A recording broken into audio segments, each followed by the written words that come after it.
तीसरी कसम उर्फ मारे गए गुलफाम। फणीश्वरनाथ रेणु की इस रचना का अध्ययन हम कर रहे थे। हीरामन से गाड़ी में सवार महिला ने नाम पूछा था तो उसने कहा हीरामन है। उसकी सवारी मुस्कुराती है, मुस्कुराहट में खुशबू है। तब तो मीता कहूँगी भैया नहीं, मेरा नाम भी हीरा है। इस हीरामन को प्रतीत नहीं, मर्द और औरत के नाम में फ़र्क होता है। हाँ जी, मेरा नाम भी हीराबाई है। कहाँ हीरामन और कहाँ हीराबाई, बहुत फ़र्क है। हीरामन ने अपने बैलों को झिड़की दी। कान चुनिया कर गप सुनने से ही 30 कोस मंजिल कटेगी क्या? इस बाएं नाटे के पेट में शैतानी भरी है। हीरामन ने बाएं बैल को दुआली की हल्की झड़प दी। मारो मत, धीरे धीरे चलने दो, जल्दी क्या है? हीरामन के सामने सवाल उपस्थित हुआ। कौन सा सवाल? कि वह क्या कहकर गप करे हीरामन हीराबाई से। तो है कहें या अहाँ। उसकी भाषा में बड़ों को अहाँ अर्थात आप कहकर संबोधित किया जाता है। कचरा ही बोली में 2-4 सवाल जवाब चल सकते हैं। दिल खोल गप तो गांव की बोली में ही की जा सकती है किसी से। आज सिनकाती की भोर में छा जाने वाले कुहासे से हीरामन को पुरानी चिढ़ है। बहुत बार वह सड़क भूलकर भटक चुका है, किंतु आज की भोर में इस घने कुहासे में भी वह मग्न है। नदी के किनारे धन खेतों से फूले हुए धान के पौधों की पवनिया गंध आती है, पर वह पावन के दिन गांव में ऐसी ही सुगंध फैली रहती है। उसकी गाड़ी में फिर चंपा का फूल खिला। उस फूल में एक परी बैठी है, जय भगवती। हीरामन ने आँख की कनखियों से देखा। उसकी सवारी मीता हीराबाई की आंखें गुजर गुजर उसको हेर रही हैं।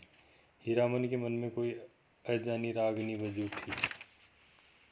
सारी देह सिरसिरा रही है। वह बोला, बैल को मारते हैं तो आपको बहुत बुरा लगता है। हीराबाई ने परख लिया, हीरामन सचमुच हीरा है। 40 साल का हट्टा कट्टा काला कलूटा देहाती नौजवान अपनी गाड़ी और अपने बैलों की सिवाय दुनिया की किसी और बात में विशेष दिलचस्पी नहीं लेता। घर में बड़ा भाई है, खेती करता है, बाल बच्चे वाला आदमी है। हीरामन भाई से बढ़कर भाभी की इज्जत करता है, भाभी से डरता भी है। हीरामन की भी शादी हुई थी बचपन में ही। गोने से पहले ही दुल्हन मर गई थी। हीरामन को अपनी दुल्हन का चेहरा याद नहीं। दूसरी शादी न करने के अनेक कारण हैं। भाभी की जिद, कुमारी लड़की से हीरामन की शादी करवाएगी। कुमारी का मतलब हुआ 5-7 साल की लड़की। कौन मानता है श्रद्धा कानून? कोई लड़की वाला दो ब्याहू को अपनी लड़की गरज में पड़ने पर ही दे सकता है। भाभी उसकी 3 शत करके बैठी है, सो बैठी है। भाभी के आगे भैया की भी नहीं चलती। अब हीरामन ने तय कर लिया कि शादी नहीं करेगा। कौन बुलाए, मोल लेने जाए, ब्याह करके फिर गाड़ीवानी क्या करेगा कोई, और सब कुछ छूट जाए, गाड़ीवानी नहीं छोड़ सकता हीरामन।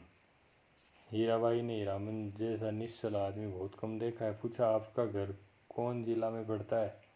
कानपुर नाम सुनते ही जो उसकी हंसी छूटी तो बैल भड़क उठे। हीरामन हंसते समय सिर नीचा कर लेता है। हंसी बंद होने पर उसने कहा, वाह रे कानपुर, तब तो नागपुर भी होगा।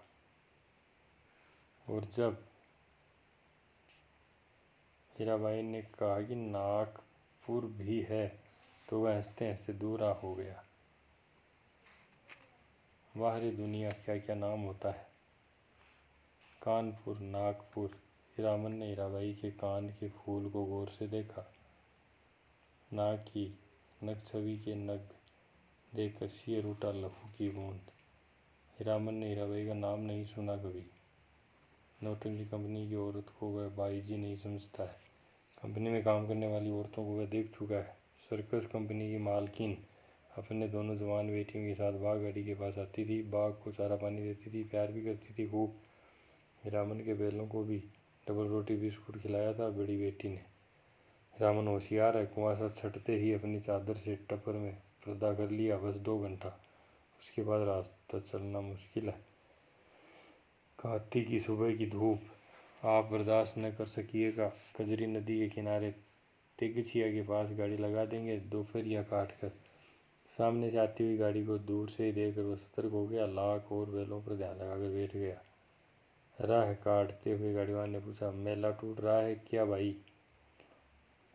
हिरानंद ने जवाब दिया, वह मेले की बात नहीं जानता, उसकी गाड़ी पर भी दागी है।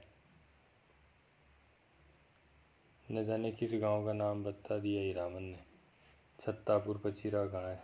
कहीं हो, यह लेकर आप क्या करिएगा? हीरामन अपनी चतुराई पर हंसा। पर्दा डाल देने पर भी पीठ में गुदगुदी लगती है।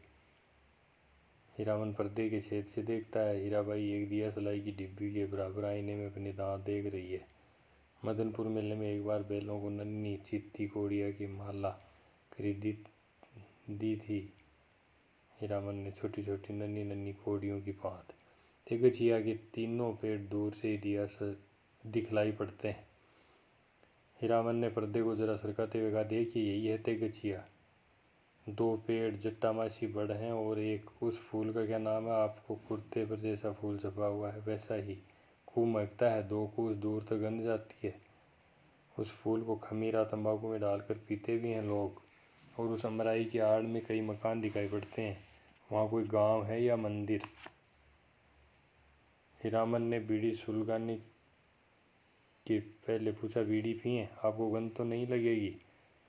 वही है नामलगर ड्योढ़ी, जिस राजा के मेले में हम लोग आ रहे हैं उसी का दिमाद गोतिया है। जा रे जमाना।